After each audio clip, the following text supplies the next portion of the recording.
ये है New Zealand. Pacific ocean के बिल्कुल साउथ में, ऑस्ट्रेलिया से करीबन 4000 किलोमीटर दूर, दुनिया का दूसरा सबसे पीसफुल कंट्री।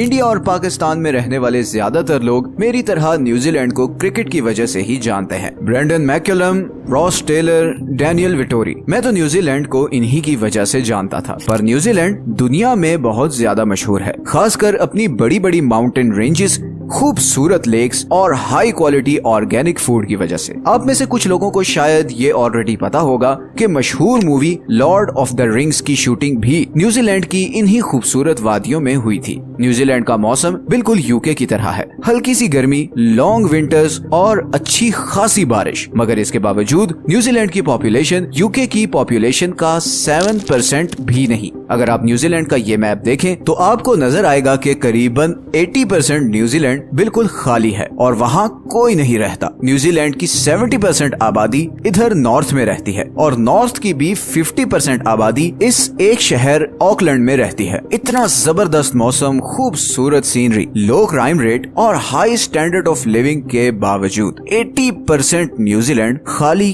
क्यों है? आइए जानते हैं इस सवाल का जवाब। सच ये है कि इस वीडियो में सबसे पहले अगर हम वर्ल्ड मैप देखें तो आप नोटिस करेंगे कि न्यूजीलैंड हमारी बाकी दुनिया से बहुत दूर है। मतलब अगर आप कराची या मुंबई से जहाज में बैठें तो ये पूरा अरेबियन सी और इंडियन ओशन को क्रॉस करके करीबन 18 से 22 घंटे की फ्लाइट के बाद ही आप न्यूजीलैंड पहुंच सकते हैं। और अब सवाल ये पैदा होता है कि इंसान दुनिया से इतनी दूर इस आइलैंड तक पहुंचा कैसे? अब यहाँ पर मल्टीपल व्यूज हैं। अगर हम न्यूजीलैंड की ऑफिशियल वेबसाइट पे जाएं तो वहाँ ये लिखा है कि आज से 1000 साल पहले लगभग 1320 से 1350 के बीच माओरी लोगों ने न्यूजीलैंड को डिस्कवर किया। माओरी पैसिफिक ओशन के इन सारे आइलैंड्स, जिन्हें पोलिनेशियन आइलैंड्स भी कहा जाता है, इन पर रहने वाले लोगों को कहा जाता था। ऑफिशियल सोर्सेज के मुताबिक माओरी 13वीं सदी के आसपास अपने ये सारे आइलैंड्स छोड़कर बड़ी बड़ी कश्तियों में बैठे और इधर न्यूजीलैंड पहुंच गए। ये लगभग वही जमाना बनता है जब मंगोल्स और चंगेज खान पूरे यूरो एशिया पर अपना कंट्रोल ले रहा था। लेकिन अब सवाल ये पैदा होता है कि ये लोग अपने पुराने आइलैंड्स छोड़कर न्यूजीलैंड आए ही क्यों? इस सवाल का खोज लगाने के लिए जब हमने रिसर्च की तो कुछ आर्टिकल से पता चला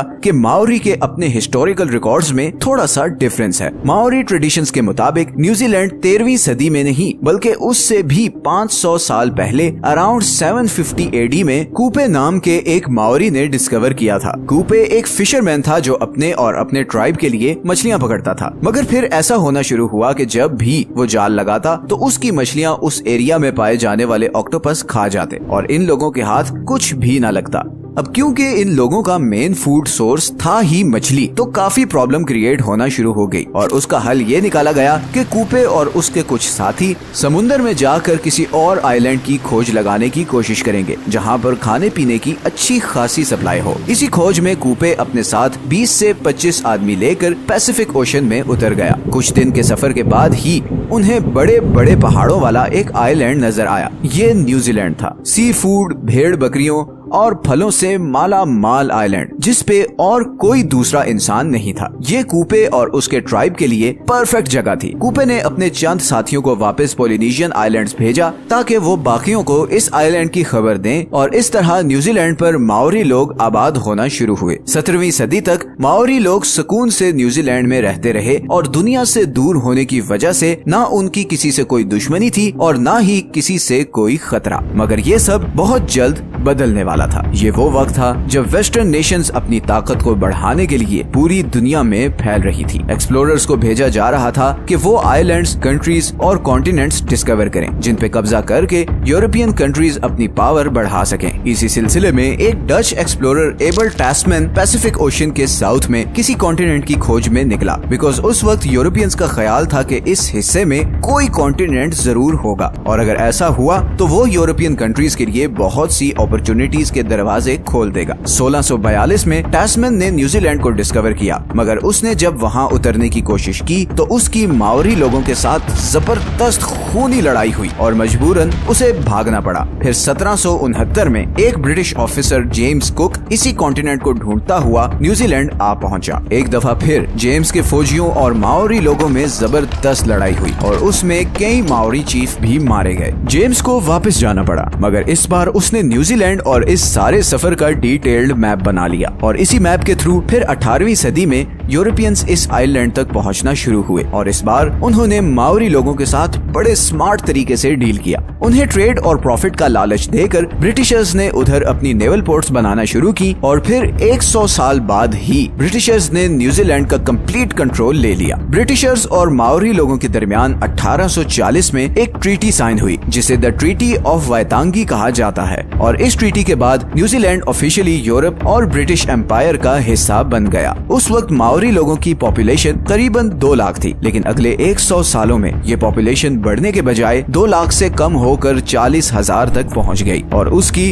2 मेन रीजंस थी। असल में जब यूरोपियन लोग इधर आए तो उनके साथ वो बीमारियां भी इधर आई जो उस वक्त यूरोप में आम थी। प्रॉब्लम ये थी कि माओरी लोगों में इन डिजीजेस की इम्यूनिटी डेवलप नहीं हुई थी और इसीलिए यूरोपियन इमिग्रेशन के बाद लोकल माओरी लोग बीमार होकर मरना शुरू हो गए। दूसरा, 19वीं सदी में न्यूजीलैंड एक बहुत ही वायलेंट जगह बन चुका था। ट्रीटी ऑफ वायतांगी के सिर्फ 5 साल बाद ही ब्रिटिशर्स और लोकल माओरी के दरमियान लैंड ओनरशिप को लेकर एक सीरीज ऑफ वॉर शुरू हो गई जो अगले 40 साल तक चलती रही। इन वॉर्स में बहुत ज्यादा लोकल माओरीज मारे गए और फाइनली ये सारा सिलसिला 1881 में जाकर रुका जब माओरी के सारे बड़े चीफ्स मारे जा चुके थे और माओरी मूवमेंट बुरी तरह क्रश हो चुकी थी। अब ब्रिटिशर्स भी ये समझ चुके थे कि लोकल्स को डेवलपमेंट प्रोसेस में इंक्लूड किए बगैर आगे नहीं बढ़ा जा सकता और इसीलिए इन वॉर्स के फौरन बाद ब्रिटिश गवर्नमेंट ने लोकल्स को इलेक्टोरेट प्रोसेस से लेकर हर डेवलपमेंट प्रोजेक्ट में की स्टेक होल्डर बना दिया और इस तरह न्यूजीलैंड में पीस और प्रोग्रेस का सफर फाइनली शुरू हुआ। लेकिन फिर भी आज जैसे हमने वीडियो के शुरू में आपको दिखाया था,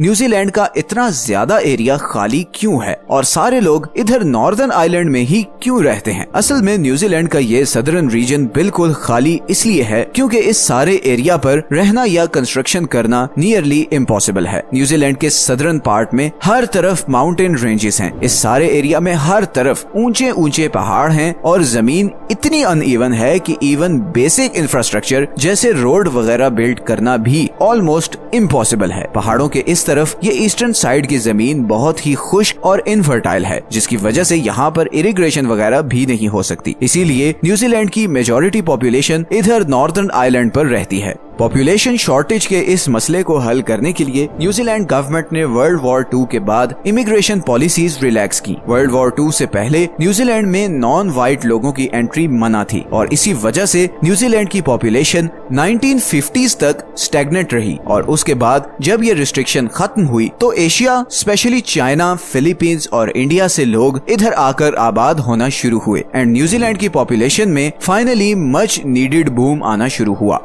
आज न्यूजीलैंड की पॉपुलेशन का ऑलमोस्ट 27% इमिग्रेंट्स या वो लोग हैं जो न्यूजीलैंड से बाहर पैदा हुए थे। इमिग्रेंट्स की मेजॉरिटी इधर ऑकलैंड और उसके आसपास के एरियाज में रहते हैं और यही वजह है कि ऑकलैंड आज दुनिया के लीस्ट अफोर्डेबल सिटीज में से एक है बिकॉज लैंड सप्लाई कम है और हाउसिंग की डिमांड ज्यादा है। इसी प्रॉब्लम को हल करने के लिए न्यूजीलैंड गवर्नमेंट अब लोगों को $8,000 तक की ग्रांट दे रही है ताकि वो ऑकलैंड से 100 किलोमीटर दूर वाइकाटो में शिफ्ट हो जाएं ताकि ऑकलैंड की हाउसिंग मार्केट पर प्रेशर कम हो और प्राइसेस नॉर्मलाइज हो। एक बहुत इंटरेस्टिंग चीज ये है कि न्यूजीलैंड की सारी agriculture industry animal meet export करने पर चलती है। इधर नॉर्दर्न आइलैंड में बारिश की वजह से ऐसी लश ग्रीन जमीन है जिसकी वजह से इधर बेशुमार भेड़ बकरियां और गाय पाई जाती हैं। न्यूजीलैंड की पॉपुलेशन लगभग 50 लाख के करीब है जबकि एक एस्टिमेट के मुताबिक यहाँ पर भेड़ बकरियों की पॉपुलेशन ऑलमोस्ट 3 करोड़ है और इसीलिए न्यूजीलैंड दुनिया में सबसे ज्यादा मटन और शीप वूल एक्सपोर्ट करने वाला कंट्री है। न्यूजीलैंड का 95% मीट बाहर एक्सपोर्ट होता है और 2019 में इस एक्सपोर्ट से न्यूजीलैंड ने $46 बिलियन